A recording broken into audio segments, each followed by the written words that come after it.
ഈ ദുരിതബാധിതരായ ജനങ്ങളെ ചേർത്തുപിടിക്കാൻ കേരളത്തിലെ നിരവധി രാഷ്ട്രീയ പാർട്ടികൾ മുന്നോട്ട് വരുന്നുണ്ട് എങ്കിലും നമ്മെ എല്ലാവരെയും ഏറ്റവും കൂടുതലും അത്ഭുതപ്പെടുത്തിയത് മുസ്ലിം ലീഗ് എന്ന് പറയുന്ന ഒരു രാഷ്ട്രീയ പാർട്ടിയാണ്.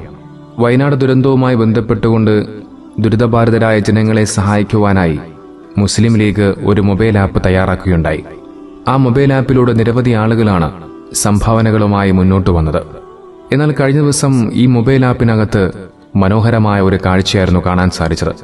മുസ്ലിം ലീഗിന്റെ വയനാട് ആപ്പിൽ കഴിഞ്ഞ ദിവസത്തെ ടോപ്പർ എന്ന് പറയുന്നത് വിജയകുമാരി എന്ന് പറയുന്ന ഒരു സഹോദരിയായിരുന്നു. എറണാകുളത്തുള്ള വിജയകുമാരി എന്ന് പറയുന്ന ഈ സഹോദരി നൽകിയത് 6 ലക്ഷം രൂപയാണ്. മുസ്ലിം ലീഗ് എന്ന് പറയുന്ന ഒരു രാഷ്ട്രീയ പ്രസ്ഥാനത്തെ വിശ്വാസത്തിലെടുക്കുന്ന വലിയൊരു പൊതുസമൂഹം ഇവിടെയുണ്ട് എന്നതിന്റെ ഒരു ഉദാഹരണമാണിത്. ഒരുപക്ഷെ ഇതുവരെ മുസ്ലിം ലീഗിനെ വെറുപ്പുളവാക്കിയിരുന്ന രാഷ്ട്രീയപരമായ എതിർപ്പുകളുള്ള ആളുകൾ പോലും മുസ്ലിം ലീഗിന്റെ ഫണ്ട് പിരിവിനെയും അതിന്റെ കൃത്യമായ വിനിയോഗത്തെയും പ്രശംസിച്ചുകൊണ്ട് മുന്നോട്ട് വരുന്ന കാഴ്ച കാണുവാൻ സാധിക്കും. മുസ്ലിം ലീഗ് എന്ന് പറയുന്ന രാഷ്ട്രീയ പ്രസ്ഥാനത്തിനേക്കാൾ അപ്പുറം ആ ഒരു രാഷ്ട്രീയ പ്രസ്ഥാനത്തെ മുന്നോട്ട് നയിച്ചുകൊണ്ടുപോകുന്ന പാണക്കാട് തങ്ങന്മാരോടുള്ള വിശ്വാസവും സ്നേഹവുമാണ് നമുക്കിതിലൂടെ മനസ്സിലാക്കുവാൻ സാധിക്കുന്നത്.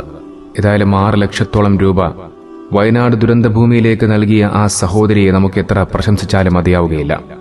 വയനാട് ദുരന്തത്തിൽ നഷ്ടപ്പെട്ടത് ആർക്കൊക്കെ എന്താണോ അത് തിരികെ നൽകുന്ന കാഴ്ചയാണ് മുസ്ലിം ലീഗിന്റെ ഭാഗത്തു നിന്നും ഉണ്ടാകുന്നത്. ഒരുപക്ഷെ പകരം വയ്ക്കാനില്ലാത്ത മാതൃക. ജീപ്പുകൾ, ഓട്ടോറിക്ഷകൾ, എല്ലാ കുടുംബങ്ങൾക്കും സാമ്പത്തിക സഹായം, ഭൂമി, 1000 സ്ക്വയർ ഫീറ്റ് വീട്, സ്ഥാപനങ്ങൾക്ക് 1 ലക്ഷം രൂപ, തീരുന്നില്ല വിദേശ തൊഴിൽ. ഇത്തരത്തിൽ എല്ലാ രീതിയിലും ആ ജനങ്ങളെ ചേർത്തുപിടിക്കുന്ന മനോഹരമായ കാഴ്ച.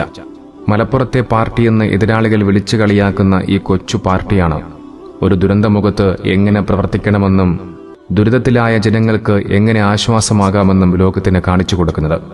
ഇത് പറയുമ്പോൾ ഒരുപക്ഷെ നിങ്ങൾ എന്നെ ഒരു മുസ്ലിം ലീഗുകാരനാക്കാം. എന്നാൽ ഞാനൊരു മുസ്ലിം ലീഗുകാരനല്ല.